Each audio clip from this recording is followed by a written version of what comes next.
The biggest risk in an inflationary world is not investing in stuff that's going to be inflation. Cash is going to kill you, right? I'd say that the percentage of British adults who have spent as many hours on learning how to drive their finances is probably more like 1 to 2%. The earlier you start, the better. If instead of buying the phone, you'd bought Apple stock, with that amount of money, you'd be a multi-millionaire today. 90 to 95% of British adults are not knowingly and proactively investing in financial markets. Any sensible, educated, literate adult should be knowingly and proactively involved with capital markets because it's life-changing.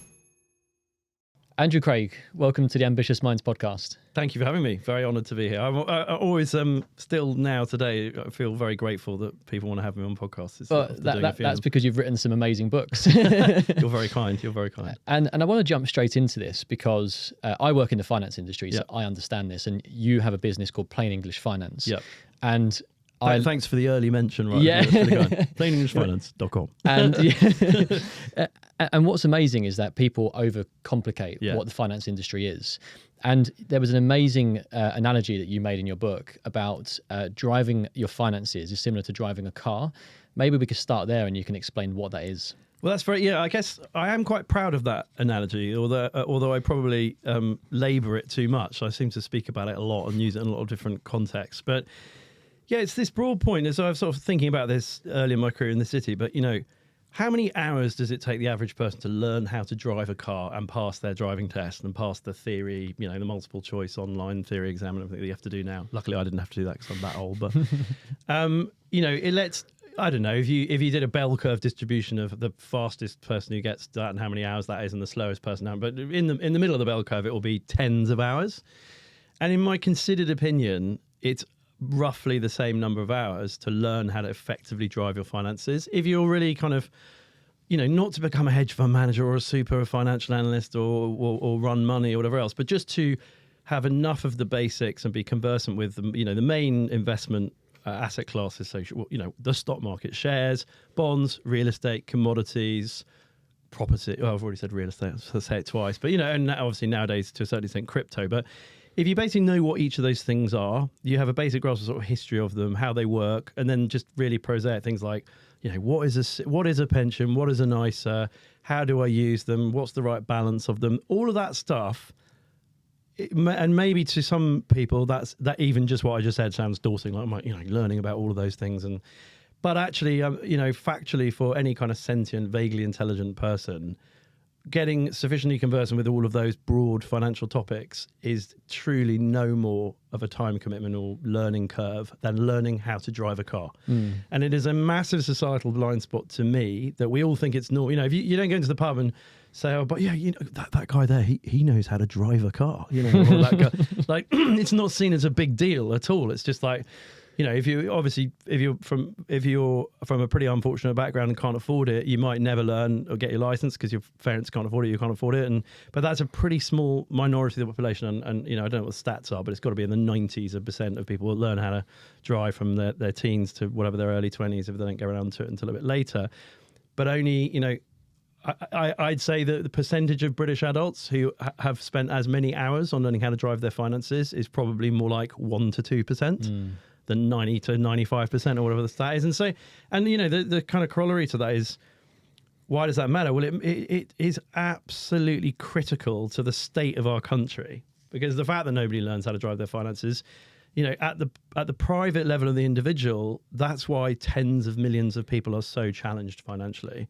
Like, there's not that much information and not that much effort to make a completely life-changing difference to your life.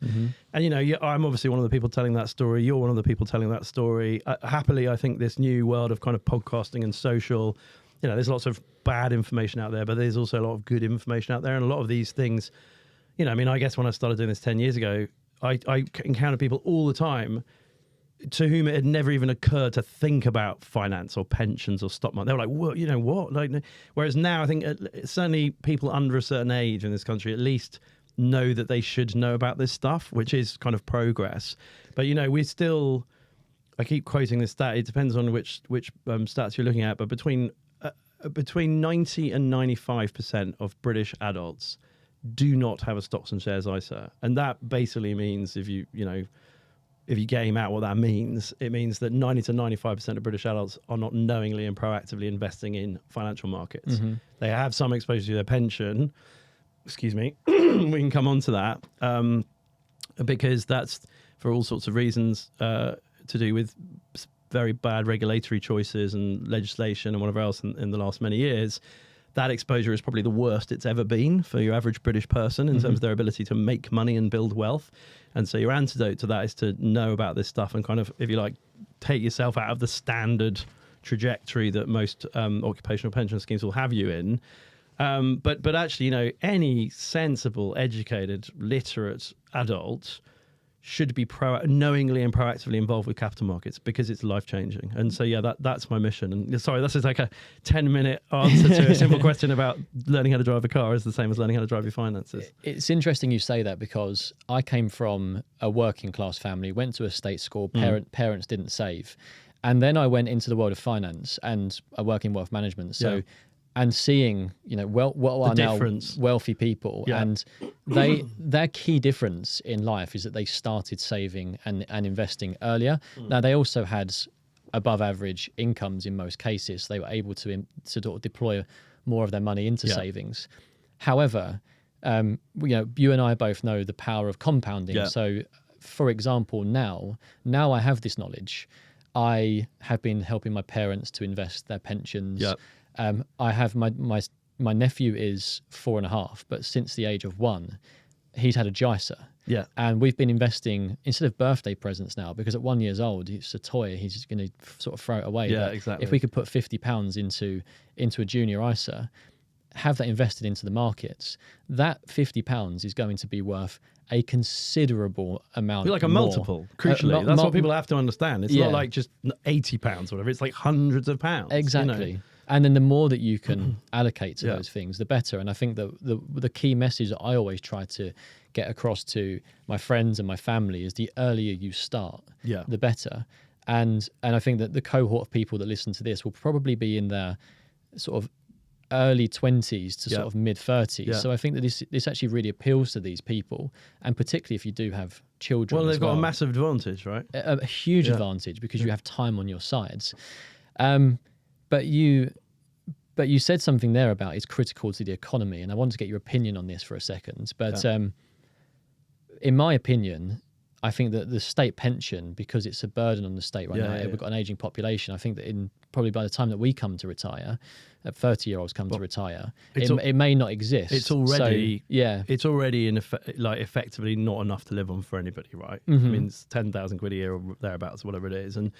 Yeah, I mean, I talk about this stuff a lot, as I'm sure you're aware, and I've done some more work on it recently because I'm writing the teen and young adult version of my first book, How to Own the World, due for publication next year, and I'm trying to get it in by the end of this year. But so I always used to say the British were the second country in the world, basically, to come up with the idea of a pension system. We did it in 1909. The Germans did it in like 1889, so well done, Germany. 1-0 Germany, before the other fights we've had since. But anyway, I digress. But so we were second in 1909, and the point I always make is, so we invented a pension system for the elderly poor, as it was described in the system, who were basically anybody over the age of 70 who needed support and hadn't got income or assets or whatever, which was brilliant, right? Except that life expectancy in 1909 was 47, right? And that number is obviously skewed by infant mortality because a lot of kids died before their 5th birthday.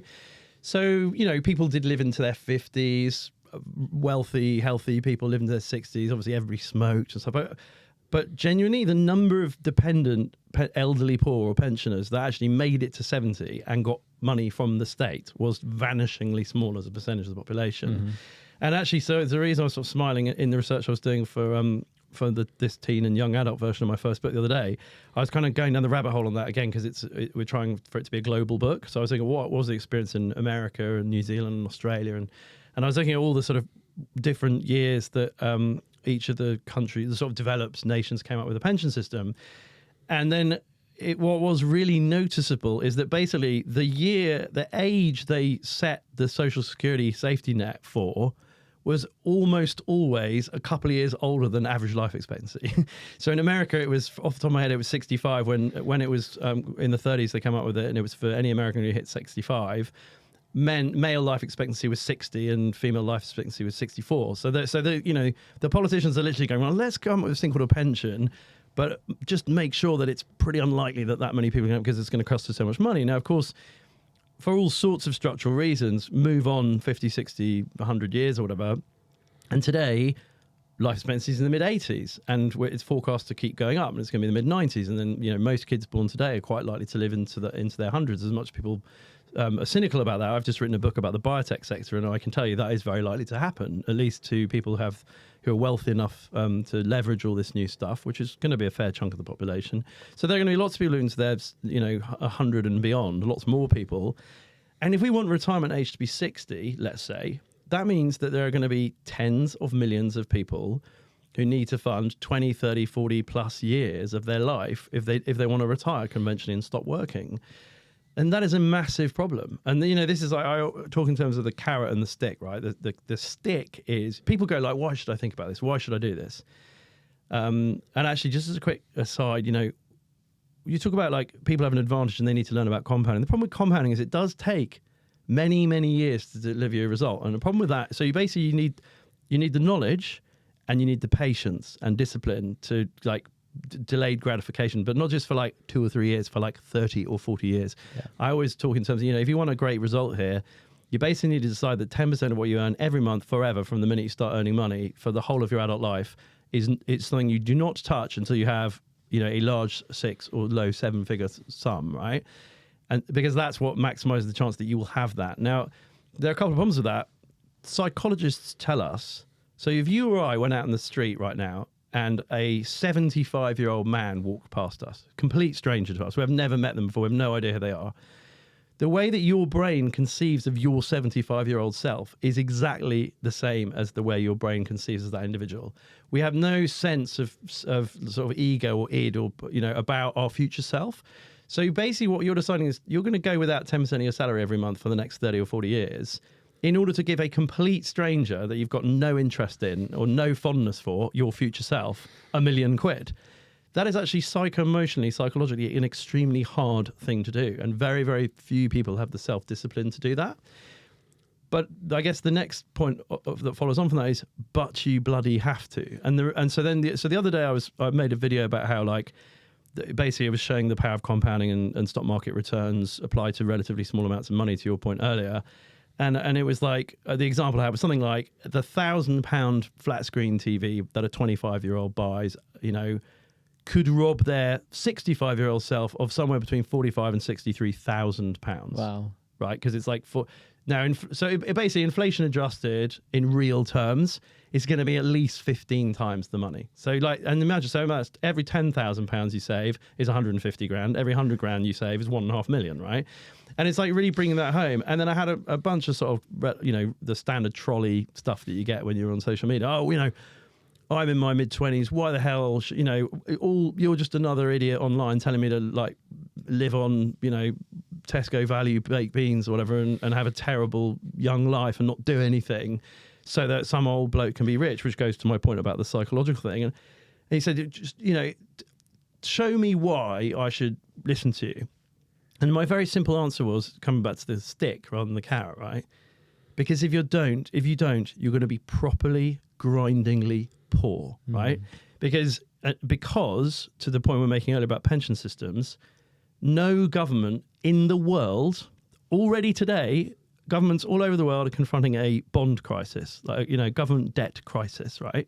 It's going to be the biggest challenge to Trump's presidency. It's a huge part of what Rachel Reeves and Keir Starmer are confronting right now, and hence all the ridiculously incompetent changes made in the budget recently, which we'll perhaps come back to. But by the way, whenever I sort of slag off politicians, I'm indifferent to both parties. I think there's as much incompetence. I mean, this recent budget it's going to impoverish hundreds of thousands of British people. And as a quick aside, what I always come back to is, in the consideration of policy and how a country should conduct itself, genuinely, I always think that we should work backwards using as much common sense and historical evidence as possible to the thing that creates the greatest amount of good for the greatest number of people, which is actually an idea that comes from a philosopher called Jeremy Bentham. Like, I'm a Benthamite, right?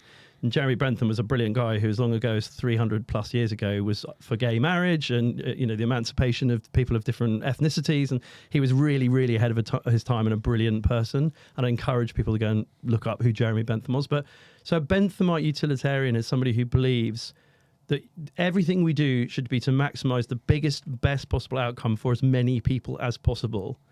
And these sorts of policies of like massive tax, lifting national insurance, do not do that. They do 180 degrees the opposite of that, and they're going to impoverish a lot of people. They're going to cause a lot of unemployment, a lot of misery, and also without wanting to get too political, because I thought the Tories were a complete incompetent shambles with similarly awful policies, which maybe we can come back to. But the irony about what Labour just did in that recent budget is that the people who suffer the brunt of it the most are the poorest and least fortunate in our society, because 80% of pubs are now unprofitable. Yeah. So what's going to happen? A lot of people who have jobs in pubs are going to lose their jobs, and on and on. So anyway, yeah, but coming back, so every country basically we have a situation where national pension systems are completely broken. There was a lovely period of a few decades, a golden era from like 1900 to, let's say, the 1980s, where there were loads of workers and not many pensioners, and we have this new amazing thing called a pension. And so that worked. Now the demographics don't work anymore. And so the answer is not, oh, the government should pay, because it just can't. And also that's a lot of stuff I unpack in the first book about, because most people don't understand how the bond market works, right? And if you don't understand how the bond market works, so the government gets money from two sources, tax and the bond market, right? There's actually a third source, which is selling assets like, military land to a private developer, but that's kind of marginal. And like, I want to say 95% of people don't understand the bond market, right? Let's be honest. And if you don't understand I had no idea what the bond market was before going into the finance industry. Quite. And by the way, I reckon if you set a questionnaire for the 650 MPs sitting in the British Parliament today, I'd be amazed if 10 of them understand the bond market in the way that somebody working at an investment bank in London understands it, which is part of why we have the problems we have. Well, right? Sorry, just to jump in for a second, which is one thing that really frustrated me about Rishi Sunak, because he did understand these things. And for example, one thing that I think was very inflationary was like the Eat Out to Help Out scheme, which was just putting money into the hands of people and prices going up. And also what the government didn't do during that time, and he was the Chancellor, is go and essentially create a war bond when interest rates were at 0.1% for 100 years. Yeah. And I think that Austria actually successfully managed to did, get a lot of money. Down about 60%. But not for the government, and that's the thing. So the people that were stupid enough to buy it, but those were mostly institutional investors, and they are essentially holding onto a bond that has fallen in value. But the government had, took the opportunity to raise a significant amount of money when interest rates were minimal, and like the amount of money they would have had to pay back on interest for that money was almost nothing. But look, the record of incompetence here goes back decades, right? And from the Tories and Labour, and I sense probably neither you nor I want to go overly political. I guess it's just kind of I put an article in the Telegraph this morning that was pretty scathing of Rachel Reeves, and because I'm just so, I guess I've become a bit more political literally in the last month or so than I would ordinarily want to be, because what I want to do is talk about that Benthamite thing, the best possible outcome for the most, because taking a step back, financial, let's go to pensions. So I just said there was this golden era. Like, if you search the word pensions and boring in a web browser, there's like X 100 million results in like, a nanosecond. Everybody thinks pensions are boring. It's like a joke, it's a running meme that pensions are boring. But that's actually a ridiculously stupid thing, logically, because of this. For probably 99.9% of human beings ever born in history had to work until they died, right? Or there was some sort of really rudimentary societal care in an agricultural village in wherever, rural Africa or, rural England 300 years ago, that the society would club together and the old guy couldn't work anymore, they'd share a bit of their bread and whatever, and they could sort of hang on. But broadly, people working down the mines 100 years ago died in the mines, or died not long after stopping being a miner, and they had. So the invention of the pension enabled for the first generation of humanity to actually aspire to stop work and have years, or hopefully even in some cases decades, of like traveling and spending time with their grandchildren and going to football matches and like just living a life where they didn't have to rely on their work and be grindingly poor, so, which I think is far from boring. And it's like one of the tragedies of this whole system and this sort of massive incompetence of Western developed world governments for the last 30 or 40 years, because most of the politicians don't understand capital markets is a contention of mine, and most of the population doesn't, as we said at the top of the interview, is that we've kind of thrown away this amazing system. But that has engendered that, like health and happiness and longevity for millions of people for a period of a few decades of the last century. But the antidote to that and the solution to that now does have to lie with personal responsibility and in the private sector. And to sort of bring it right back is, so railing against me for saying you need to benefit from compounding and you need to learn about financial markets. That's fine. Go for your life. As long as you're comfortable that no government in the world is going to be able to give you enough to live on. By the time, by the way, even I'm 49, it's true already, right? I'm not going to get anything like enough to lead a comfortable life the way my parents' generation did by the time I want to retire. And anybody younger than me is just, staring down the barrel of a truly horrendous situation. And whether it's Britain or Germany or the States, there are very few exceptions. Norway and Australia are really enlightened exceptions, and Singapore because they've had great policy for years and they've been really smart. And they also have very high per capita wealth. But most developed countries in the world have this massive demographic crisis coming down the pipe where they will not be able to raise money on the bond market. Their currencies will be smashed. And they just, no matter who is in power or what they legislate, it will not be the wealth to give somebody a livable income for like 40 years after they want to stop working at 60. So the only choice you have is to take care of yourself. And then, so that's the stick. And the carrot is happily, because the inexorable, because the most important investment theme in history is human progress. Like 100 years, why has the stock market averaged nearly 10.5% for 100 years, the US stock market, which is a statement of fact. I get trolled. People go, oh, snake oil. It's like, no, 10.46% from January 1923 to December 2023. Fact. Look it up, right? And obviously there's volatility and that's not a bond. It's not an interest rate. But why has it done that? Because 100 years ago, there were no super tankers, there were no airplanes, or very few, there were hardly any skyscrapers. Human progress is what delivers real wealth. So there's tons of human progress, and there's going to be even more human progress because of scientific endeavor and genius exponential technologies are coming down the pipe, which is why my second book, available in all good bookstores, is called Our Future is Biotech, and it's all about that. We're on the cusp of some amazing wealth creation, right? And because of this idea of compounding. And so the carrot, the stick is you've got to sort it out, and if you don't, you're going to be really poor. And the carrot is you've got a really good chance of sorting it out if you can be bothered. Yeah, and also if you start early, and if you have the inclination and the desire to go and figure it out, because some people might go to a financial advisor, some people will go to your book, for example, to get all of the tools. Morgan Housel wrote an amazing book called The Psychology of Money, and I think that more material is now being written for people to educate themselves. Go onto YouTube, for example, go onto Google. Go onto our YouTube channel. We're doing video 29, I think it is, tomorrow, in just over a year. So that. And I'm guessing this is all just plain English finance, and it's just trying to... It's basically all the stuff in my books, bite-sized chunks, like 10 to 15-minute videos, a different topic every fortnight. So, yeah. And the benefit you get from things like the pensions, if you're investing when you're younger... Yeah. And I know companies are now mandated to offer it. And one key piece of advice would anyone listening, if you've opted out of your pension, opt in to make sure that your company is contributing on your behalf. And also, as an addendum to that, if you have a company that will match any contribution you make, that's 100% free money. Yeah. Like that's the only 100% guaranteed return you're ever going to get. So if you can afford it at all, do it. You know? And the government encourages this by giving you tax breaks. Yeah. So if you are a higher rate taxpayer, they will literally top it up by your marginal tax rate. Yeah. So again, the government are playing their part. And then if you have £60, they'll gross it up to £100, for example, and then you will be able to invest that, and you benefit from not only the tax-free compounding on it, and the compounding on what the government's given you. Yeah. And if it's invested sensibly, a very small amount. I made a post recently about how easy it would be over a 30-year period to get to £1 million. Yeah, exactly. And it was saving something along the lines of £350 a month. Yeah. And somebody said, well, that's a lie, and it's not a lie. It's fact. This is my point. It's scientific. The trolls. Like I encourage people to go. There's a website called the compoundcalculatorsite.com or something like that. Or if you just Google compound calculator website. And exactly that, I get it all the time. And actually, as a quick addendum to that, the stat that I quote quite a lot, there was an Aviva survey done a few years ago that found that 60% of British adults don't understand compounding.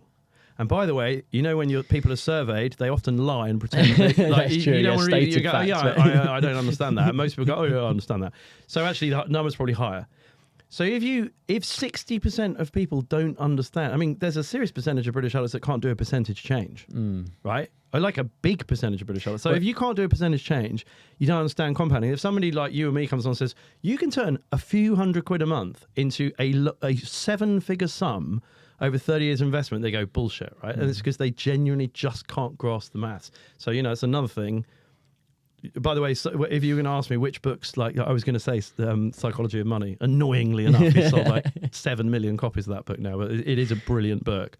And yeah, like definitely play with the compound interest calculator. Show yourself just how powerful it is. Yeah. Sure. What sort of number in terms of the percentage annual return would you play around with? So I think so it's a very interesting one, because basically my view is that, let's go back a century, as I did a minute ago. So US equity have done nominally, gross, before inflation, more than 10% a year. Net of real inflation, because government inflation numbers are pretty nonsensical, right? Perhaps we can come back to that. And I unpack that in my book. It's not a conspiracy. Again, it's not a conspiracy theory. It's all publicly available information. Actually, should we do that just quickly?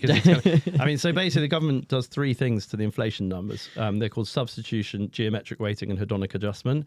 So the inflation is basically a basket of goods one year, the basket of goods last year, what's the percentage change, right? And the basket of goods is supposed to be reflective of the real economy, right?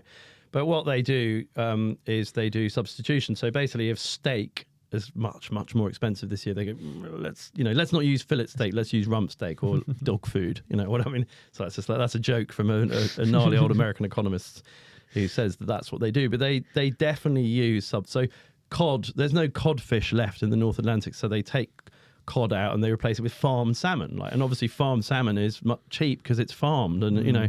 So they play that game. Geometric weighting is the fact that healthcare is about 17% of the American economy, right?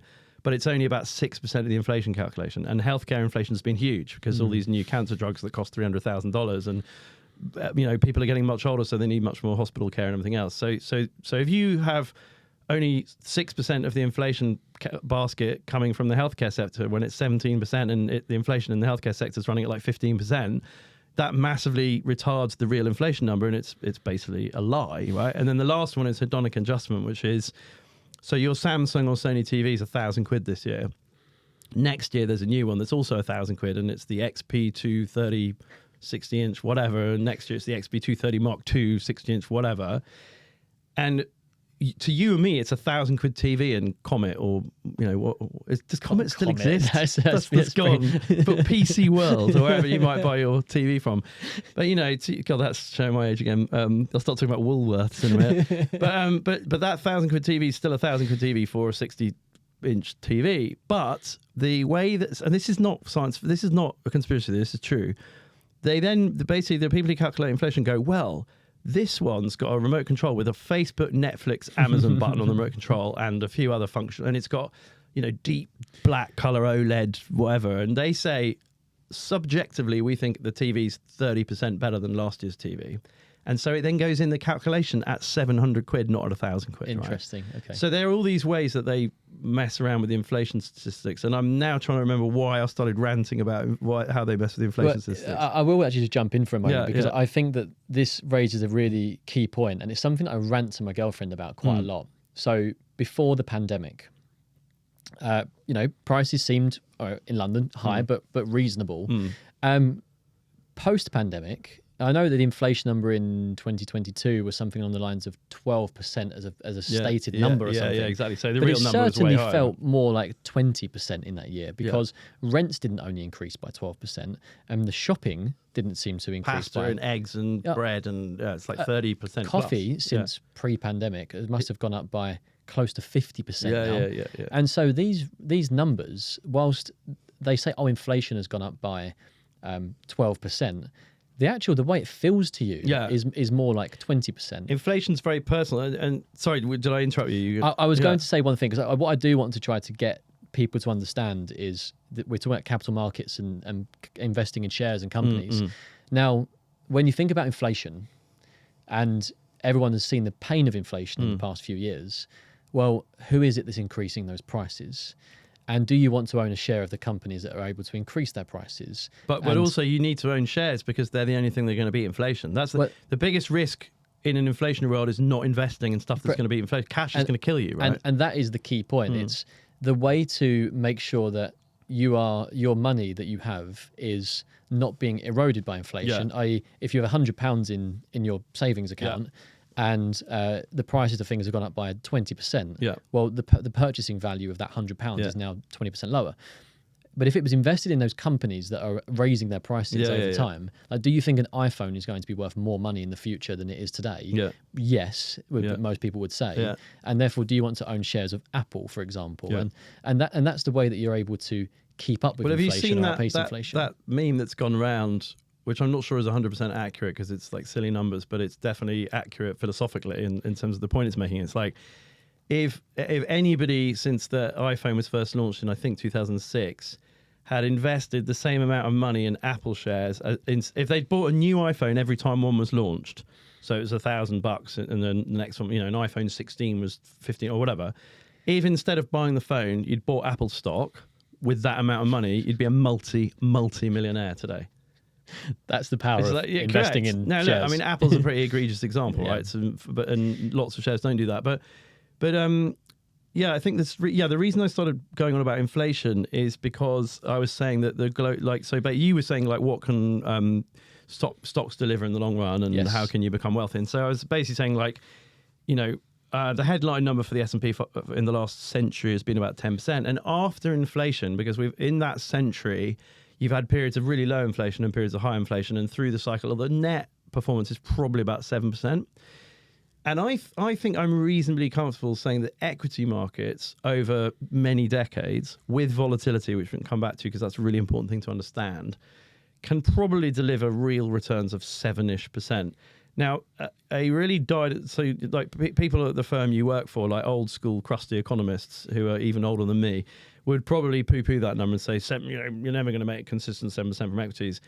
Okay, American equities have done for a century because of tech and all the innovation and the change to every market. Because the reason tech's created so much wealth is if you own Microsoft, Apple, Nvidia, Google, blah, blah, blah. But actually, more prosaically, because it's revolutionized every other sector by tech being applied to mining or oil and gas or whatever, or everything, food retail, healthcare, whatever.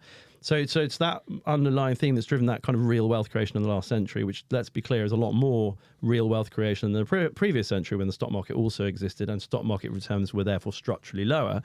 And the reason I've just written a book about the biotech sector is because my belief is that 7%, possibly slightly better than 7%, is sustainable into the next century because of human progress and scientific development and amazing stuff. Like we were talking before you click record about, like being able to store all of the assembled data that humanity has ever produced on something the size of a sugar cube and stick it on a shelf in your office, and it doesn't need any power so imagine or being able to bio-coat photovoltaic cells, coat all of the deserts in the world where there's nothing out there, like the middle of the Sahara where there's literally nothing, with a really uninvasive, and by the way, it doesn't even damage the mice and rats and desert foxes that live, because it's basically just in, it's a really non-invasive technology. And then you have a pipeline that pumps that solar power from this dead land, which nobody can use, under the oceans to the UK, and like everybody has basically free power. I mean, as crazy and sort of Jetsons as that sounds, I always sort of joke about how we're in a race between Star Trek and Mad Max, right? We're in a race between a sort of halcyon future utopia where everybody's wealthy, and kind of a horrendous, nuclear Armageddon, and all bets are off, and post-apocalyptic. We're all fighting for supplies of water and agricultural land. But I think there's a very good chance that, based on the record of history, because the human experience in 1600 was absolutely awful. Thomas Hobbes described it as nasty, poor, brutish, solitary, and short. Right, and in 1800, 90% of people were poor. 90% of people worked on the land. 40% of children died before their 5th birthday. Nobody had any teeth. Yeah. Your risk of dying in war or violence, another violent conflict with somebody literally in the next mining village from you, was really high. And notwithstanding all the terrible things happening in the world today, it's still a tiny, tiny fraction of all the terrible things happening in the world in every other age of man. And by the way, I made this point on a podcast the other day. I said, look at when capital markets were invented, and look at the experience of humanity since. Yeah. And all this kind of anti-capitalist stuff, the system's so awful. And it's like, well, actually, if you look at what capital markets have given our species in the time since they're invented, it's given all the fruits of modernity. And by the way, the really exciting thing is, if we carry on that trajectory, capital markets, and this is part of why I wrote my book about biotech, capital markets are also going to be where bioremediation comes from, rolling back environmental degradation, rewilding the Amazon, because we now have got much more efficient agricultural practices. The system is not broken. The system is not going to sort of lead us to Armageddon. The system has been imperfect. The system has despoiled, since the agricultural and industrial revolution, the system has despoiled, a lot of microplastics in the oceans and killing fish and whatever else. But ironically, we're kind of near the nadir, and it's the very system. It's pooling capital and resources between human beings so that we can solve real problems. Yeah. Is what capital markets do. And we need to let them do it, because certainly in my experience in the last 10 years, looking at companies working in the biotech sector, it's absolutely unbelievable what we're doing. And, tiger populations have doubled, and mangrove swamps are 25% better today than they were 10 years ago in India. And China's actually talking about having 5 new massive national forests and preserving all their species in a way that China wouldn't have done 20 years ago. None of this makes it into the press. Anyway, I appreciate I've gone really off piece, but I really care about this because I think one of the tragedies of our time is that most people don't understand financial markets and capital markets at all. To our point earlier, 95% of British adults aren't knowingly or proactively involved. They've never made any study of it. They think the world's way worse than it's ever been, because basically all you ever hear from the news is only 99% of the news is only the bad news. There's never any you don't see a news report saying, great news, there was a transformational new breakthrough in, And you never see the stock market has made new highs. Exactly right. And that's another reason. So I talk about negative press bias a lot in what I write, and it's the fact that, without wanting to sound like an Elon Musk fanboy, because I'm not necessarily, he does have a really cool quote, which is, the news tries to answer the question, what is the worst thing that happened in the world today? Which is the stupidest thing. If you actually think, why on earth do we choose to come home in the evening, slump down on the sofa with a beer or whatever, and switch on the TV and watch somebody in a dark suit spend half an hour today, these are the really bad things that happened in the world. Why do we do that? There's actually a reason well known to psychologists as to why we do that, because we have a predisposition towards the negative, and there's this expression of it bleeds, it leads, right? So, news media knows that if they show you loads of pictures of people being killed in Gaza, you're more likely to buy the newspaper, click on the article, or watch the TV bulletin than if I go, great, guys, there was an amazing breakthrough in a lab in Cambridge today, which means we're going to potentially have a better chance of curing cancer, or, having much more efficient agricultural productivity. So you actually have to proactively go looking for the good news. But if you do, you'll realize the world is much better. And if you then further make yourself a student of economic history, you'll realize that a huge part of the credit for that goes to capital markets in 180 degrees the opposite of what most people think, which is why I'm really passionate about this stuff. And I think one thing to illustrate this point, and I think it's something that a lot of people will be able to sort of tangibly understand, is Elon Musk, as you said there.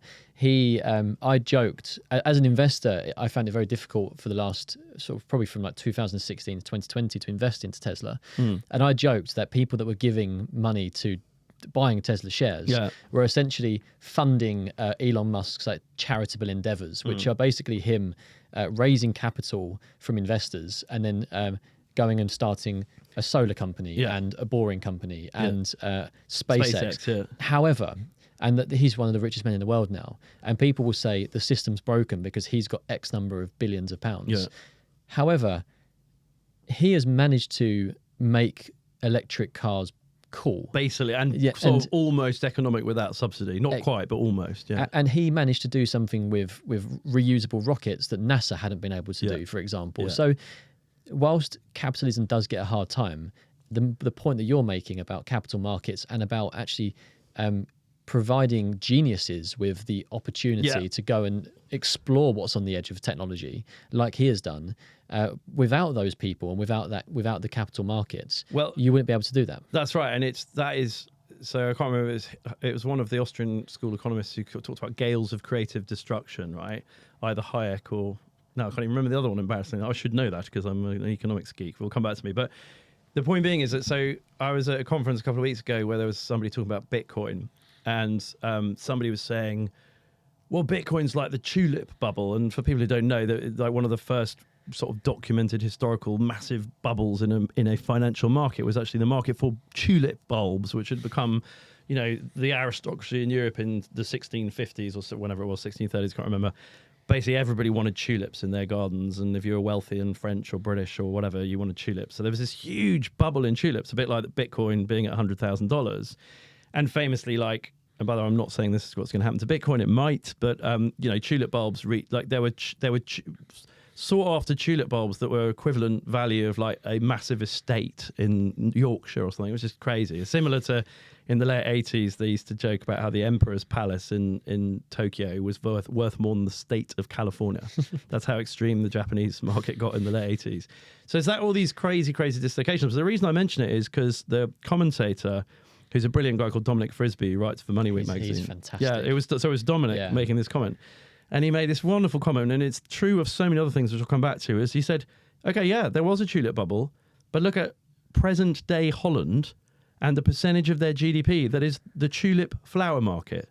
It's, to this day, ever since then, for 400 years, the fact that there was a tulip bubble created this huge new industry and all this investment into tulip farms. But you can go and see them today, right now, 400 years later. And in the meantime, along the way, how many hundreds of billions of guilders or, now euros have the Dutch populace benefited from because of the tulip bubble? Even if the 5 years after the tulip bubble, people lost their shirts and lost like 90% or 99% of what they invested in stupidly overpriced tulips, what it meant was, and Musk is a similar example, and there are plenty of other examples, like the aviation industry, the locomotive industry. Like, if you invested in the railways in the 1840s, you probably went bankrupt. If you invested in the railways in the 1880s, you probably became a robber baron and titan of American capitalism or British capitalism. And the same happens, and that's how capitalism works. You have these early adopters who lose their shirt, but what it leaves in its wake is human progress. Like, when TVs first came out in the 1950s, they were basically a working person's annual salary. That's like the equivalent today of like 30,000 quid. You wanted a really crap black and white TV in 1952. That was going to cost you like the equivalent of 30 grand today. And people still went and bought them, a few people. And without that, you wouldn't have got now ubiquitous TVs that are cheap as chips in Argos, right? And I go back to it in my book about the biotech sector. So at the moment, you get all these people who don't understand capitalism, right? Who don't understand this dynamic we're talking about, who say, oh, bloody drug companies, they're evil. The leading gene and cell therapies that can cure a kid of leukemia. There's a drug called Kymriah that Novartis in Switzerland spent billions of dollars to get to market. And one of my clients used to be the people who manufacture the active ingredient for the drug. It's a British company called Oxford Biomedica.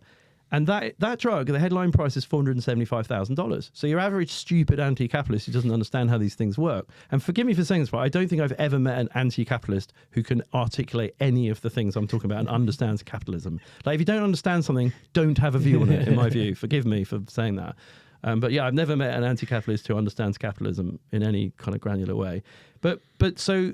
evil, rapacious, nasty pharmaceutical companies charging $475,000 for this treatment to cure a child of leukemia. Well, first, let's focus on the fact that we can cure a child of leukemia. And why? Because these guys have invested billions and billions of dollars to achieve that outcome. And just as the people who developed TVs or aeroplanes or whatever 100 years ago, when TVs first came out, they were egregiously expensive. The beautiful thing is that the company that makes the active ingredient for that drug has brought the cost of the active ingredient down from a few $1 million a dose to a few $100,000 a dose. Yeah. They're still probably losing money on that drug, by the way. It's, they're not They need to make a profit. Otherwise, there would be no capital from any investors to make that drug work. But mark my words, within, how much does paracetamol cost today? I mean, a couple of quid. Now, maybe. look, I'm not saying next year advanced, complicated cures for cancer are going to cost like the same as paracetamol and Boots, but probably within 20 to 30 years, they will. Yeah. And that's the bit everyone misses, and it's again, I get on my high horse about this, but I've just spent 3 years getting up at 5 a.m, 7 days a week to write a book about it because I care about it enough. But, it's a real shame that such a small percentage of the population really gets these kind of, what this gives us as a species. And crucially, perhaps come back more to what you're after, and what this conversation should be more about, more than me just ranting on about stuff, is the beauty of that is that you can benefit from that as an individual person in your own life, because you can have financial exposure to that human progress, which will change your life and make your life much easier and make you much more likely to become wealthy. And all you need is a bit of knowledge and some patience. Patience is the key word. Really tricky one, yeah. And also turning off the bad news, just don't listen to the news, and to sort of have the perseverance and the patience to remain invested and keep contributing as well. And I was actually having a conversation with a friend only 2 days ago, and he was asking, he's 32 years old, and his financial advisors recommended a balanced strategy to contribute X number of pounds every month. And I said, like, whilst you may have scored that on your risk profile, if you're contributing every month, what you're doing is you are essentially almost like de-risking your investments anyway. You're blending your entry price. It would be different if he had £500,000 that he was investing in day one. Then maybe a balanced strategy would make sense. The same as somebody who's approaching retirement. However, somebody who is contributing money every single month, if the stock market is high now and it goes up the next month and you're buying more expensive, but then it does fall by 20%, which can happen. You're buying it 20% cheaper. And what happens with what they call pound cost or dollar cost averaging is that over the course of a 12-month period or a 30-year period, your purchases happen to be an average of those ups and the downs. And the longer you do that for, and the more you therefore smooth your entry price, the closer you get to market returns. And if the market return nominally is 10%, as we were saying earlier, US equities at least, that's an amazing outcome. The tragedy is that most investors only make 2%. And that's people who are investing. Most people aren't investing. So they're making negative percent because they're falling foul of inflation. And that's exactly right. And I've written an awful lot about this. The only addendum to that I would say, though, is, and I talk about it as 100 minus your age, is that, okay, so you're investing every month and you're pound cost averaging, say, in your 20s. But if you're still 100% in equities, if there is a market crash, let's say you got 10 grand in the market and there's a 50% crash, like happened in 87, 07, 08, 09, 99, 2000.com crash, right? Your capital number's now 5 grand. But to your point, then you're buying it the following month for 30 years. So there's a couple of things there. So if your 10 grand becomes 5 grand and you're 30, it's annoying. It's a holiday. It's a deposit on a car. It's a whatever. Although, to go back to my earlier point, this is money that should be not even included in any of that thought process. This should be money that's over here for 30 years so that you will have £1 million, right? Because you will. Or at least a high six-figure sum. And that, by the way, those maths, to what we said earlier, those maths work on an average British salary, like 10% of an average British salary. You can get to hundreds of thousands. That's very true, yeah. Yeah, which we show. And again, go and look at Compound Calculator site on that. Yeah. But my point here is that, so you can carry on pound cost averaging for another 30 years. So the absolute number is quite small, 10 grand to 5 grand. It's a payment. It's not a big deal. Now imagine a 60-year-old who's got £1 million because they've had quite a highly paid job and they're 60 and they're 100% in the market and they've been pound costing, but they've got £1 million, but they want to retire next month. And then there's a market crash, 50%. Now they've got £500,000. So they've £500,000 in real terms is a catastrophic, life-changing loss, right? Especially if you're about to retire.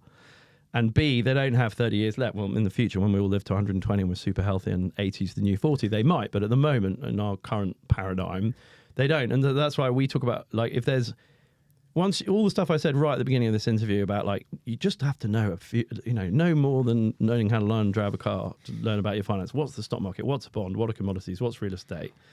You kind of really, the final thing you really want to understand is this idea of 100 minus your age, which is basically a rule of thumb that helps you to allocate between aggressive and defensive investments. And so basically 100 minus your age tells you how much to put in aggressive. So if you're 20 100 minus 20 is 80. So that tells you have 80% of everything you save and invest each month in something aggressive, the stock market, a little bit in Bitcoin, maybe, no, not financial advice, whatever. But in my view, the stock market primarily, and 20% in gold or cash or bonds or whatever. And if you're 80, it should be the other way around. You should have 80% in defensive stuff, yieldy stuff, and 20% still hoping that you know. And investments like Vanguard, for example, make this very easy to understand because they literally have a 20, 40, 60, 80% equity. Although, and this is a big part of our fight because we have an investment fund which is primarily aimed at the defensive bit and tries to differentiate from bonds. Yeah. Because that's the other bit why I talk about defensive and aggressive and not bonds and equities, is because for all sorts of structural reasons, the bonds bit is structurally challenged at the moment and will be for some time to come. It's just basically about inflation and interest rate expectations. And that's all wrapped up in our point about governments can't afford the system. And again, this is where it all does sound, it begins to be like, well, this guy said that learning this stuff is no harder than learning how to drive a car. This is beginning to sound like I need a PhD in economics. And you know, well, no, because obviously if you read my book, I've summarized it all for you really easily. But in all seriousness, like the nuts and bolts stuff. So, you know, as I said earlier, I think tomorrow I'm going to post our 28th or 29th 10-12 minute video we've posted on YouTube in the last year every fortnight. And I would like to think that people who engage with a decent number of those videos will have all this information sorted. And they won't have to worry about, well, how are bond rates affected by inflation expectations and future interest rates and, you know, budget deficits. You don't need to go to that level of detail, but I think you do want to understand these nuts and bolts around aggressive assets and defensive assets and getting that mix roughly right. Because again, I just 4 or 5 of this video series I've just done is called "How to Invest So That Crashes Don't Matter." Yeah, that's a great title. And it's entirely achievable. It's just that 90% of the population has 99% of the population. You know, what is that? To your point, invest regularly each month, have a plan, understand what you're doing, and stick to your guns. Ignore the news, because if you pay attention to the news, to go to our earlier point, the only time you will ever see financial markets on the news is when there has been a financial market crash. That is why markets in turmoil. Yeah, correct. There will never be a newsreader saying this month the S&P was up 2.2%. Yeah. That will never happen. But that's what happens many months of the year, right? And it's also the reason why, and this always fascinates me because this is a sort of really obvious statement when you say it, but it's like most people don't think about this. So in economics, there's this thing, I believe it's either called an Akerlof good or a prestige. It's called a prestige good, and sometimes it's called an Akerlof good after an economist called Akerlof. I think that's what I'm saying. It was basically a Ferrari, right? Which is that, why do you pay 400,000 quid for a Ferrari with like gold, you know, whatever?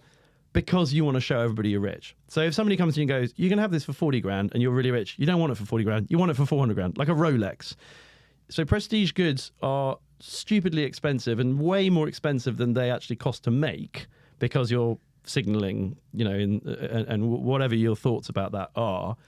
The only other thing in life that is a prestige good for a different and more nefarious and less sort of fun reason are financial markets, because the shares are the only things that, look at Bitcoin right now.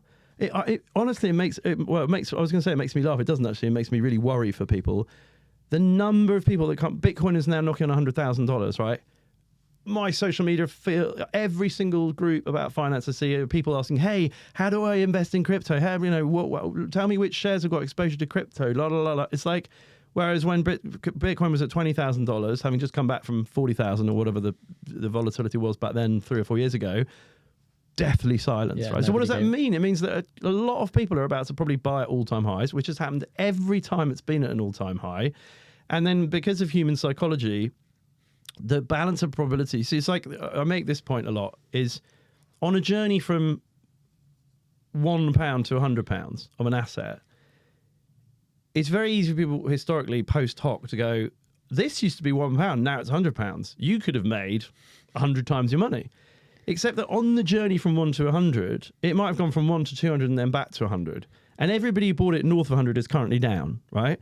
Or somebody might have bought it at 20 and gone to 60 and then it went back to 5 and they were like, oh my God, I'm going to lose everything. And they sold out at 5 and now it's back to 100. And so the point-to-point price movement that crypto enthusiasts talk about tells you nothing about the one story there tells you nothing about the tens of thousands of real stories in the real world with real people, of people who, whilst the crypto market's done that, have actually lost loads of money, because that's how human psychology works.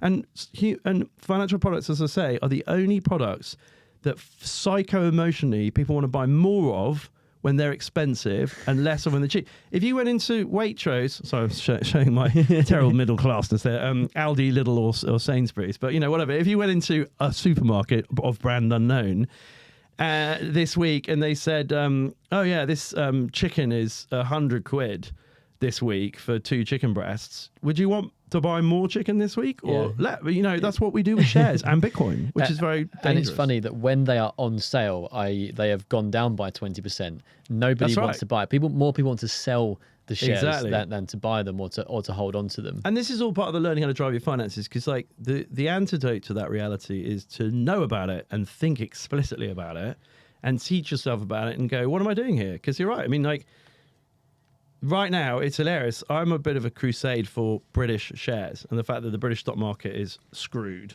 Like, so we had 3,250 companies listed on the London stock market in 2007. Today, we have fewer than 1,800. Like, in a generation, we used to be like 10% of the global stock market. Now we're like 3% of the global. I mean, it's a disaster, and it's a huge part of why our economy is so screwed, and we're in all sorts of trouble. And I'm on a bit of a crusade about that at the moment. And you would not believe the amount of vitriol I get from people going, why should I invest in British shares? They're rubbish. American shares. It's like, well, you're doing exactly what we're just talking about. You're saying American shares are amazing because look at the S&P and look at Microsoft and Apple and Tesla. But it's like, yeah, today, and on a 50-year view, because 50-year view doesn't really help anyone. Let's say on a 10 to 15 to certainly 20-year view, mark my words, looking back from the vantage point of 2044, if you buy British shares, and particularly British smaller companies, every month between now and 2044, or American tech companies, the picture will look very, very different, in my considered opinion, because American tech companies are trading are very, very, very expensive and overbought, and British biotech and small cap and even British large cap companies everyone hates them. Britain's rubbish. Just Eat just left the London Stock Exchange yesterday, or whenever it was they announced the other day, and it's like, whenever that's the case, whenever everybody is screaming at you online going, British shares are rubbish, why would you ever invest in British shares? Only invest in American shares, they're just better. You know full damn well that the next 20 years are going to be very different to the last 20 years, right? And this is the problem with economists as well, that they often get things remarkably wrong. Yeah, well, always. Was it John Maynard Keynes or somebody like that said, or maybe it was Warren Buffett or Charlie Munger said something like, economists exist to make astrologers look good or something. But so as a wealth manager, as a fiduciary to our clients' funds, we actually do have about 60% of our equities allocated to the US, because at the moment it's where the biggest rate of innovation is happening. It's where there's where there is more money flooding into those markets, and like, for example, the S&P 500. And the problem being is that the difference in psychology between the US and UK investors, as we've already uncovered, not many UK people are actually investing, and nearly everybody in America invests into their market. The other huge theme which gets missed a lot is that Vanguard, State Street, and who's the other one? Help me out. BlackRock with iShares. So basically, we all know about like arms dealers lobbying Congress and taking congressmen out on yachts and holidays and whatever else, and other bad behavior, so that they get stuff voted through, and the Pentagon gives them like multi-billion-pound defense contracts. And we all know about nasty drug companies lobbying and all the vaccine stuff. Well, there's a bit about that in my book. I'm not to declare whether I'm vax or anti. I mean, I think there's a lot of nonsense talks about that, and there's a lot of uncertainty about it. But the broad point being is that a lot of clearly pharmaceutical companies have lobbied Congress, and there are some pretty awful things that have happened in the last 50 years. Bad pharma, where like the fact that millions of American children are on Adderall and Ritalin is awful, right, in my considered opinion, and the industry's got a lot to answer for there. But my broader point is, never had it occurred to me until probably about 5 years ago that just as nefarious, actually, have been Vanguard, State Street, and BlackRock going into largely financially illiterate US congressmen, US politicians who have never been anywhere near a trading floor and don't understand how equities trade, and being told until they're blue in the face, active fund management's a con and expensive, and you should only invest in passive ETFs, right? And so what that means is that basically, if you run a Fortune 500 company, pension fund in America now, you almost can't justify putting the money into anything other than cheap ETFs that are from Vanguard and BlackRock, because that's basically the way the rules have gone. And it's really hard from a regulatory perspective to not do that. Which means that if $100 billion of new, all these employees paying into their 401ks, their pension stuff every month, there's this tidal wave of cash that goes into S&P 500 ETFs. That's market cap weighted, which means 33% of that cash is going to the top 7 companies, and 50% of it's going to the top 10 companies, or whatever the stats are, because Visa, MasterCard, and a few others, whatever, JP Morgan. And this is just a complete self-fulfilling loop that has nothing to do with tangible company value. And this is a real problem, actually. And this could unwind, this is why I think on a 20-year view, US equities could have a bit of a whoopsie, right? And we'll see what happens. But by the way, just as a quick aside, so our whole approach is you don't have to think about any of this stuff. Like, we're kicking this stuff around because it's interesting and I like making these points, but it's simple. If you buy the Vanguard, the FTSE All World Index, you're going to have exposure to 3,000 companies, and wherever the growth comes from, you'll capture that. And if you just they constantly move around as well. So the biggest company in the world today isn't necessarily what the biggest company in the world in 20 years' time But if most people now are being sucked up into the S&P 500, which is the right thing to do, to your point. And we'll just come back to quickly, just because performance is self-fulfilling and because of all these themes I'm talking about. But actually, on a longer, American exceptionalism is not going to last forever. This kind of self-fulfilling flywheel of money just pouring into the S&P indiscriminately without thinking about valuation may not be durable, at least within a few years. And by the way, when it goes into because the next thing is, so if the S&P is going bananas and it's now 25% of global equities, that means that if you're sitting in Zurich or Singapore or Tokyo or Stockholm or London or anywhere and you're running money for your clients, like you just said, you're sitting there going, the S&P is 25% of global equities now. If we don't have kind of at least 25% of our clients' money in the S&P, we're going to be underweight, and it's going up, so you have to. Benchmarks. Correct. So then all of them get swept into pension funds, as you say, which have been allocating more and more and more. Famously got pilloried the other day for finally capitulating, and basically all of it is the private bank bit of NatWest. They've just gone, right, that's it. We're basically no more UK equities. We're all 100% global and mainly into the US, right? And which, whenever that happens, it's a standard thing. It's like, that probably means we're at or near, the top of the market. It's like the skyscraper index. Whenever the biggest, tallest building in the world gets completed, there's going to be a crash thereafter. Because the next important thing to understand is, like, I think it's something like 90% of trades on the New York stock market now are done by algos. They're done by bots. They're not done by human beings. And a lot of those bots, these are big sophisticated hedge funds. This also I have a bit of an issue with. I'm a free market capitalist, but I think all this nefarious trading with each other and scalping is not particularly helpful for my point about human progress and funding mankind, right? But if there's a tidal wave of cash coming in because of the point I made about it's all going into S&P 500 ETFs, and that's just unnaturally buoying up equities because it's not being allocated based on what companies are doing. It's just being based on if Microsoft's 3% of the index, 3% of the money goes into Microsoft. Then that drives the S&P up. Then all the people all over the world have to be in the S&P because the S&P is going up, to your point about benchmarks. Then all the hedge funds that use algorithmic trading, a lot of them strategies are momentum-driven strategies. So if there's momentum, all the money comes in behind, and then that buoys up even further. So it's this huge,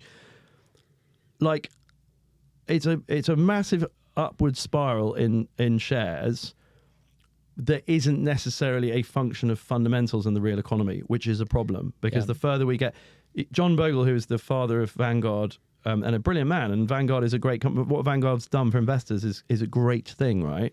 Notwithstanding what I'm saying, but he said that the passive bit, the ETF bit of the stock market should never be more than about 15%. And today it's more than 50%. And actually in under 40s, it's more than 100%. Because if you add in the people who borrow money to invest in the market, that's how it becomes more than 100%. So more than 100% of flows in under 40s in America into pensions and other investments have been into passive strategies for the last several years. And the thing is, when, like anything, what goes up must come down. When those themes go into reverse, the non-linearity of the downside could be as bad as it has been the upside. Now, again, to my point, like learning about finance, there's no harm in learning how to drive. And now I'm like, blah, blah, blah, blah, talking about all this stuff. I guess none of that will change. The most important thing is human progress, right? Yeah. So along the journey of human progress over many decades and, even centuries, like to get financial exposure to human progress in a sort of sensible way, particularly to your point of investing every month, is not very difficult. That's the learning to drive thing. To worry and go down the rabbit hole of the machinations of specific markets and countries, and because like Imperial Russia and Argentina were two of the best, most sought after stock markets in 1900. Like if you were a British aristocrat sitting in some old gentleman's buffer club in St James's, going, Reginald, what? Those dudes would have been putting significant amounts of their money in Argentinian shares and Russian shares. We all know how that trade happened. On a 20-year view in Russia, that was dead. They would have lost everything, and probably Argentina was not dissimilar, right? Who knows that Russia and Argentina were two of the leading stock markets in the world in 1900? How many people know that? Not many. Yeah. Mark my words, probably by the time I'm a doddery old 90-year-old, there'll be some similar stuff go on, whether it's, and I'm not predicting whether that's going to be Japan or America. I think America has got some serious structural fin de siècle issues, which is basically they're massively overstretched militarily and they can't afford. There's that same conference I mentioned earlier. Here's a fascinating stat. So the main destroyer class of American warships, when it unloads all of its cruise missiles and ordnance, like off the coast of Ukraine or wherever it might be, right? Not Ukraine strictly at the moment, because I don't think they're supposed to be. They're not directly involved. But when an American destroyer fires off all of its ordnance, how much does it cost? This is one destroyer, and they've got like 100 of them. Do you know how much it costs to replenish all of the armaments on board? $1 billion? Yeah, $500 million. Wow. $500 million. That was a pretty good guess. $500 million. They got 100 of them. Now, a country and they've got I think it's like 290 military bases globally, and the only reason America can continue to fund that is because they've got $30 trillion of outstanding debt or whatever it is now. Yep. It's heading in that direction. And each president at the moment's adding more debt to the total stock of American debt than every other president in history before them. The only reason that's sustainable is because foreigners are buying American bonds, which is why I always come back to people. You have to understand the bond market. Yeah. If you understand how people spend money, it's going to be interesting to see what happens with Trump and Musk and whether they're going to be able to do what they want to do, confronting this reality of like trillions of dollars of interest payments on those bonds, whether the Japanese and the Chinese and whoever, Indians, whoever else want to continue to buy American bonds. And if you read somebody like Ray Dalio's, the founder of the biggest hedge fund in the world, Bridgewater Capital, he wrote a book called The Changing World Order. And it basically says the Dutch were the biggest maritime power in the world. They overextended themselves. The bond market got flattened. Then the British took over and became the biggest maritime power in the world. And they did the same, came off the gold stand. Then the Americans came, and it's like, who's going to be next? And I think there's, notwithstanding how great Google and blah, blah, I think there's a chance on a 40 or 50 year view that could be a risk. But if you own global equities. Yeah, and that will constantly change throughout time as well. So exactly, China was creeping up. It's probably come back down because the stock market is weaker right now. And India, for example, will play a much bigger part in that over the coming years. India's another class. So because this is again, there's a fairly tenuous link between the real economy and financial markets. Mm-hmm. Like over time. So, for example, what example I always use of this is if you went out on the street in March 2000, when you weren't allowed to go out on the street because of lockdowns, right? But if you theoretically could and asked 100 people passing by, would you invest in the stock market today or not? What would the answer be?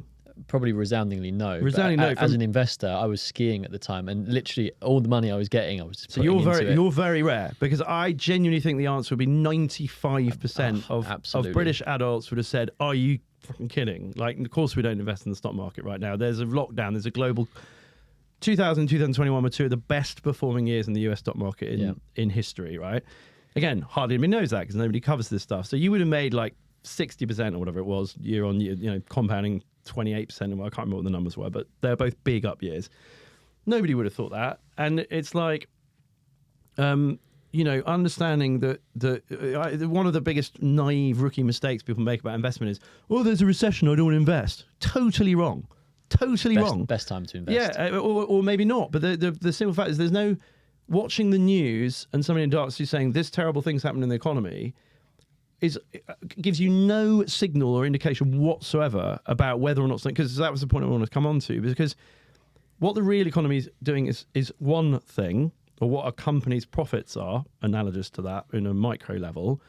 What the market is willing to pay for that, the valuation, the multiple, whether it's the multiple of the market, which in America is at an all-time high right now, as we know, or is the next thing. And you know, if a company makes X amount of profit and the market's willing to pay 30 times, it's probably too expensive in a sell. Even if it's making loads of profit, if it makes half as much profit, but it's on 5 times, it's probably a buy, even though it's making half as much profit. And that's the analogy to the real economy, right? And I want to come on to this point for a moment, because we've spoken about UK companies, and none of this is going to constitute financial advice for anyone that's listening, but this is me and you just sort of understanding the nuances of the different markets. But the US market, for example, is trading on high multiples right now, and the UK market is trading on very cheap multiples. 60% discount to US equities. But this is a very leading question, because we have an article here. But if you are looking at those two economies today, the US potentially going to have tax cuts come down the line with Donald Trump, you know, probably a bit of deregulation as well. And then you have the UK, which seems to be scoring an own goal on itself right now with tax rises, which is probably going to increase profit margin. Is going to hit profit margins. It may well lead to things like higher inflation, because higher unemployment, higher welfare costs, disaster for the British economy. Exactly. So, on that note, what is your opinion right now of the? But this goes to my point. So exactly, this is the divorce between the actual economy and the financial markets, right? So, and a crucial thing about the long term, because you can't time it. But what that says to me is, like, America's much better than Britain. America's a much better place. The real economy in America is going to kick our ass. Technological development in America is going to be much better. Biotech's going to be much better. They've got a higher chance of finding a cure for cancer. They're going to win way more Nobel Prizes than we are. And. They're going to build bigger buildings and ships and whatever, and have new technologies and airplanes and military stuff and all of that, right? Britain is bumbling along like a lost sheep, just, you know, absolutely hopeless. And I feel it really acutely, having been at the coalface of the biotech industry for 10 years, because we have amazing science, like world-leading science. We have the NHS, which is one of the biggest patient data sets in the world, and we're doing some stuff like that, but we just have a destroyed, decimated stock market. And look at high streets in this country. There's like a few Turkish barbers and some second-hand shops, and all the pubs. I don't know if you've been reading my LinkedIn posts. This is literally one of them very recently. Right, it was very popular as well, Right, yeah. No, it was, I mean, where I live, a place called Fleet in Hampshire, it's amazing. There are literally like 8 or 9 Turkish barbers on our high street, and it's like, they're not all making money out of... by the way, I'm not saying anything pejorative about immigrants or anything. I'm just saying, as a statement of fact, economically, the high street is like tumbleweed. It's like something that is so depressing, and it's up, and that's in wealthy, you know, southern England, Hampshire. What the hell is it like in you know, the most challenged parts of the north of England or Scotland or whatever? Britain is a basket case, but on a 10, 12, 15-year view, that almost certainly means that British equities are a buy and American equities are a sell. This is my point, because now they're so on their knees, and everybody thinks it's all priced in. And that's a key nuance around, like, investment that most people don't understand, because they think, oh, if something's good, it should be a buy, and if something's bad, it should be a sell. It's like, for a certain amount of time, that will be true. But when valuations get to a point, it won't be true anymore. And the reverse trade will be the smart trade. Now, again, this stuff, really, really smart people who've spent 30 years learning about all this stuff get it wrong all the time. Because, you know, there's the classic thing. I mean... And I flatter myself to say I'm not one of these, but I've watched people of 20 plus years go, everything's rubbish, American equities are overvalued, you should, you know, people started saying the S&P bottomed in March 2009 in the last big crash at 666. So I think it's quite amusing, because from the biblical book of Revelations, the number of the beast, you know, the devil was 666, the spooky biblical number. So I don't know whether that tells anything, Nostradamus style or whatever. But the market bottomed at 666, no, I've lost my thread now. What was I going to say? I hate it when I do that. Remind me. What I was going to say was, and I think I probably saw either had my first client or saw the first article when the S&P went through 1,000. saying, oh, surely, it's bounced from 666, it's now 1,000, it must be getting really toppy, earnings are going to be challenging, we're going into a recession or whatever. And people started wondering whether it was a sell at 1,000. They wonder whether it was a sell at 1,500. They wonder whether it's a sell at 2,000. It's through 6,000 now. You would have made 800% from March 09 to now. And just going also back only a few months or so in this timeline. But if you were the worst investor in the world and you invested at the peak of the market just before the financial crisis, and then you rode your equities all the way down by minus 50%, maybe more in fact, 56%, 56%, and then held on to them all the way throughout, even if you didn't add a single dollar more. Well, but crucially to your point and my point, and what we were saying, or if you'd invested in it every month and gone la la la la la and ignored the news, which is what we say, ignore the news, you would have made a killing, of course. And I think that if you would have been the worst investor in the world, fallen by 56%, but now it's up about 300%. It's something along those lines. Now. Well, but if you'd have bought at the bottom, then it'd be up 800. 666 to 6,000. Yeah. But if you'd have bought, if you're the worst investor in the world and you bought at the peak of the market just before it crashed, you've still riding out that. It was about 1,500 before it crashed to 666. So 1,500 to 6,000 is still a lot, And that just shows the power of being patient and disciplined and sort of not worrying and thinking about this as long-term money. But as you say, if you'd have then invested all the way down and all the way back up, that number would be the difference between like the 300% and the 800%. So you probably made 600% or so on your return by investing monthly. Exactly. I've got your article here in front of me, which was published this morning in the Telegraph, titled "Rachel Reeves's Economic Incompetence is Mind-Blowing." Now that's probably a dramatic headline. By the way, they've changed the title. So just a couple of things to say on that, and I'm not throwing the Telegraph under the bus because I'm super honoured to have had my op-ed piece published in the Telegraph. It's brilliant. And sincere thanks to the journalist and the editor for doing that was their title. I think I said something along those lines in my original copy of like proposing an article to them, and I did say that's quite. And in my post on LinkedIn, I said it's quite a punchy title.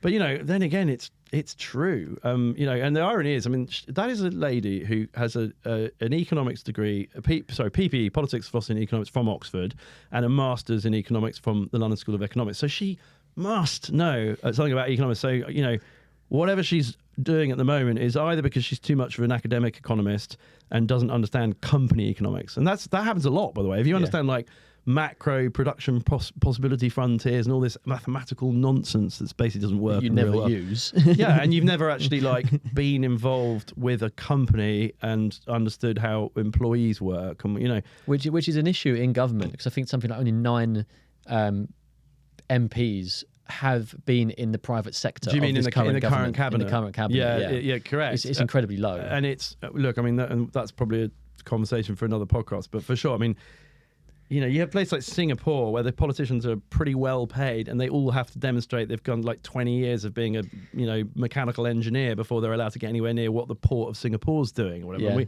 And if they commit any like fraud or anything or embezzlement, they are in jail. They have a hand cut off. Not quite, but there are punishments to stuff like handing out contracts to your friends and all this sort of stuff. But just coming back to it, so yes, that was a really punchy clickbaity title and it's worked because I think when we sat down there'd been like 520 comments on that article today, which is quite exciting for me because when you publish things, obviously, it's like the old, there's no such thing as bad publicity or whatever. You just want to have as much audience. But yeah, I mean, I meant what I said in there because coming back to what we said earlier, I'm a Benthamite. I want as many people in this country to be wealthy, happy, live good lives. And what I see, to be clear, from the Tories and Labour, for 30 plus years. I actually think the last good Prime Minister who had an ounce of common sense and did some really good things was John Major.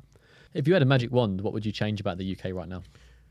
I mean, I think we need to change our political system because, root and branch, right? I always make the point that so 650 MPs is about the same as the US Congress has for senators and congressmen. It's roughly the same. And then, of course, that doesn't include the 1,000+ lords, right?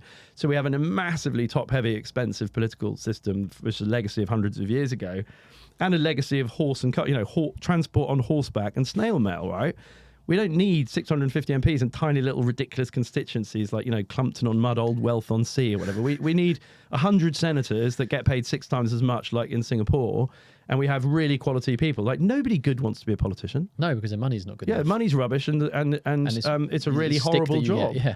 And all they do is spend their time like fighting each other. They don't spend their time actually making any policy. None of them have any industry experience, because anybody good who's got industry experience doesn't become a politician because of the system. So that's one thing. In terms of the short run, a generation ago, 50% of UK pension assets were in the UK stock market, and today it's about 4%. Every other country in the world has not done that. So in Australia's like 1.5% of global equities. 40% of Australian pension assets are in Australian equities. And it's the same in Japan, and it's the same in America, and it's all over. Britain is the only country, by abject stupidity and terrible government policy, that in the last 30 years under Blair and Brown and successive Tory regimes have just ripped apart our equity culture. And that is a big part of why we're in the problem we're in. And so I'm a free market guy, and I don't think government should get involved with capital markets, except for the fact that they caused the problem. And the problem is so bad now. Like, we've lost nearly half of our stock market listed companies. All our best companies are going abroad. And that is a part of what is impoverishing our country. And you can't... It's the downstream effects of this are the most important thing. Absolutely massive. It's like, if the companies have higher valuations and they can raise capital at higher, more capital, they can pay better staff, they can pay themselves, they can pay... or if they want to do M&A. Yeah, exactly. And actually, instead they get bought. A British management team right now, like Shell or HSBC or AstraZeneca, right now, there'll be all sorts of big global investors saying to them, you have to move your listing to New York. Of course. Because it's their fiduciary duty to get the best outcome for their shareholders. And if the London stock market, so if they need to do strategic things like buy other companies using their equity, using their shares, which is often how acquisitions are funded or part of the acquisitions funding, or your balance sheet and your cost of capital, if you are at a massive 50 to 60% disadvantage against your competitor, Pfizer or Chevron or Exxon or whoever in the States, you actually have to really seriously think about leaving the UK. And that valuation discrepancy is almost entirely a function of stupid policy decisions and excessive regulation in Britain and for 30 years. And so because the government caused the problem, red in tooth and claw capitalists like me or you who work in the city or whatever, we can't. Our hands are tied. There's nothing I can do. I'm trying like a bear to run an FCA regulated business right now, and it's extremely hard. And everybody else I know is going to Dubai, right? And I don't want to do that. I want to be here, but it's incredibly difficult. Which is part of why I write a vituperative article about Rachel Reeves this morning. But so the fastest route to be. So I think one of the things they should do is, 30 years ago, we had a really thriving smaller company equity scene, which meant that, so I was at UBS when we floated EasyJet, and we were raising, it's a really exciting young airline with a handful of planes, and now it's a pretty big airline with loads of planes, and that's been great for people who want to go on holiday around Europe, and, Polish people going back to visit their families in Poland or whatever, it's engendering movement around Europe and all that good stuff. And God knows what the economic impact of Ryanair and EasyJet and Wizz Air and people like that has been on second-tier cities in Bulgaria Croatia. It's been created an enormous amount of economic wealth in Europe. And part of the reason that was able to happen is because Ryanair was able to raise hundreds of millions of euros on the stock market, and EasyJet was able to raise 100 millions of pounds on the stock market. If EasyJet came to market today, they wouldn't have a hope. They'd have to go to America to try and buy their 737s. Yeah, Deliveroo tried it and it was a car crash. Correct. Just Eats, Just Left, right? Yeah. So because we've destroyed our stock market. And so I think if there's going to be some sort of edict or mandate, what the government should do is mandate that, let's say, 10%. Remember, we were 50% in equities and now we're 4%, 3%, depending on what you look at. It should be something like all British pension funds should have, 20% of all of their assets in British equities, and 5 or 10% of that in mid and small cap British equities, because that's where all the future growth companies from. Yeah. And if you want to cure cancer, because 2 scientists coming out of Oxford or Cambridge have got an amazing technology to cure cancer, and they need to raise $300 million to run a clinical trial and pay for great scientists and get the best talent in the world to Oxford or Cambridge. Right now, they can't do that. And of 14 British biotech companies that have floated on the stock market in the lot since 2018, 12 of them did it in America. One of them did it in Holland. I mean, it's just like, I think that's right. Anyway, none of them do it in London because they can't, because there's no money. Yeah. And what people, the man in the street in this country doesn't realise this is a massive part of why we have a cost of living crisis. We have a government that has to raise taxes left, right and centre because they're not making any tax revenue from thriving companies. Because the reason the stock market exists, partly it's for people to put stuff in their pensions. And this is the other fight. Well, why would I buy British companies? They're rubbish. I want to buy American companies. So I'm not going to have my pension in underperforming British companies. Like, okay, but from 1955 to 2021, British smaller companies did 15% annualised. They're a magnificent investment until we pulled the legs out from under them and had a slow motion car crash, which has just accelerated in the last 3 years. But if we had this functioning system and we had a lot of our money, British money, your money, my money, if that was going to support, if billions and billions and billions of that was going to support British companies could do things. Yeah. And we're in a serious problem right now. We can't. And that's killing us. Yeah. And I did a podcast recently where I said the UK had an ambition crisis. And I think that politicians look at it the wrong way. I think that people investing their money, and we were talking about this Great British ISA recently. That was an idea that was floated by the previous government, but it's not going to happen. But it's also a drop in the ocean, because pension assets is 3 trillion. You're talking about 3 million people have a stocks and shares ISA. Yeah, a lot fewer than have crypto. Yeah, and 3 million times $5,000 is peanuts. But this was going to be the point, that actually changing the mentality around investing is one way that we can actually unlock. Don't encourage a Great British ISA where you're trying to encourage existing people that have ISAs to exactly. The problem is the 90% of people who aren't investing at all. Let's unlock that cash that is currently just sat there in bank accounts doing F all. We need to be utilising that money, and as you say, pension funds as well, because they are so large. But if we could be unlocking cash ISAs or cash in bank accounts or premium bonds and all these things. But that's why people like you and me have to fight the fight, because this is my crusade. Britain is a very, very... So the vilification of wealth. Like one of the points I made, rich people, they're arseholes. They can all, and thousands of them are like, okay, fine. Well, somebody diligent and hardworking who fights the good fight to build a business in America is rewarded and lauded. Somebody does that in Britain is an arsehole and has to emigrate because they're so fed up of being accused of being an arsehole and being taxed at such high rates. And nobody, like I always make the point, like rich people don't lie around on piles of gold like Smaug the dragon out of The Hobbit, right, under a mountain. That's not what they do. Like anybody who makes wealth in Britain or anywhere, frankly, then uses that wealth to capitalize, to do as a source of economic power to do things they want to do, whether that's trying to cure cancer or build a hospital or build a football stadium or launch a restaurant or have a group of hotels or invent a new car or a flying car or that's what wealth does. It's not just, and it's like I get so annoyed with this whole like, oh, rich Elon Musk's the richest man in the world, we should tax his money. It's like 99% of his wealth is just theoretical wealth based on the value. Tesla and SpaceX could all halve, and then he's suddenly not worth $200 billion. He's worth $100 billion. And like these morons who want to tax people like that because they don't understand the difference between equity and cash. Yeah. And you're right. This is part of the crusade I fight, is to educate. People need to understand the difference between equity and cash and how wealth creation works. And we'd all, and this goes to my Benthamite point, we would all be better off. Yeah. Everyone would be better off. And if we have this ridiculous thing of vilifying the wealthy and, oh, they're bloody greedy and they're taking all the money, we all become poor. And, the last person to leave Britain turn the lights out, because that's what's going to happen. I have a quote here that I Googled this earlier on before starting this, because I want to try to illustrate this point. But in terms of increasing taxes as a way to raise capital for the government, because we have this fixation that the government should be responsible for doing stuff for us rather than taking personal responsibility. In 2022, Norway increased wealth tax to 1.1%. It's not a lot, but increased wealth tax to 1.1%, expected to bring in an additional $146 million in tax revenue. Individuals with a net worth of 54 billion left the country, and it led to a £594 million loss in tax revenue. And so this is what my article this morning was about with Rachel. It's called the Laffer curve. But it's exactly the same. George Osborne raised the highest rate of interest income tax to 50%, and the tax take fell. Corporation tax came down from 28% to 19% from 2010 until like 2020.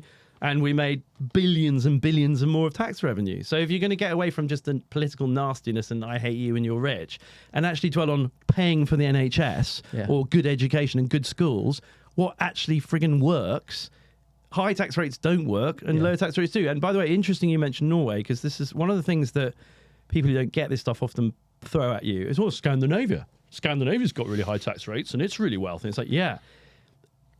So I used to work for a Swedish investment bank, right? And I've done a lot of thinking about this and spent a lot of time speaking to Swedish and Norwegian and Finnish and Danish people about this. And what gets missed is that Scandinavia's per capita resource, especially Norway, obviously is the most obvious one. Norway gets basically 100% free electricity from hydroelectric power. Then on top of that, it's got the same amount of North Sea oil as we had, and there's 8 million of them and 60 million of us, right?